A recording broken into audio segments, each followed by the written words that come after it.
ژمارەیەک خانەوادەی مەڕداری گوندی داخسوون لە ناحیەی دوورانکەی سەر بە پارێزگای هەکاری باکووری کوردستان لە نێو ڕەشماڵ و لە کوێستان جەژنیان لە یەکتر پیرۆز کرد.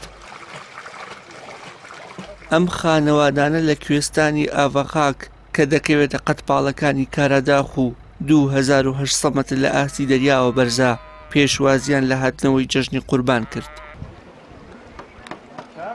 هەر یەک لەم خانەوادانە بۆ جەژن ئاژەڵیان کردە قوربانی بە یەکسانی بە شەخێرەکانیان دابەش کرد و بە مەبەستی دابەشکردن بەسەر هەژار و کەم دەرامەتەکاندا ڕەوانەی گوندەکانی سنوورەکەیان کرد. ئەم خانەوادانە بە مەبەستی پیرۆزباییکردنی هاتنەوەی جەژن لە یەکتر سەردانی ڕەشماڵی یەکتریان کرد، دواتریش چوونەوە سەر کارەکانیان.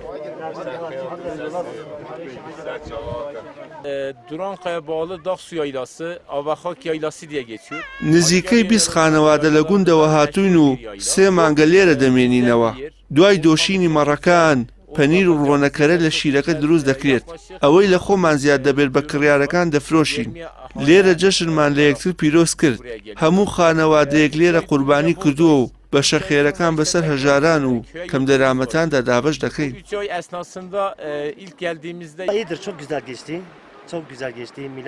قوربانیمان کرد و جەژنە پیرۆزەشمان لە یەک کرد. جەژنکردن لێرە زۆر خۆشە و نەریتەکانی جەژنمان زیندوو کردووەتەوە. بژێوی ئێمە لەسەرم ئاژەڵانەیە و لەلایەن هاوسەرەکانمانەوە بەرهەمە شیرەمەنیەکانیان بەرهەم دێنرێت و لە پاشان ئێمەش ئەو بەرهەمانە دەبینە بازاڕەکان و ساغی دەکەینەوە.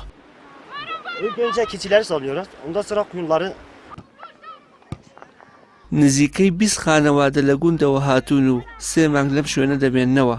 دوای دۆشینی مەڕەکان پەنیر و ڕۆنەکەرە لە شیرەکە دروست دەکرێت، ئەوەی لە خۆیان زیاد دەبێت بە کڕیارەکانی دەفرۆشن.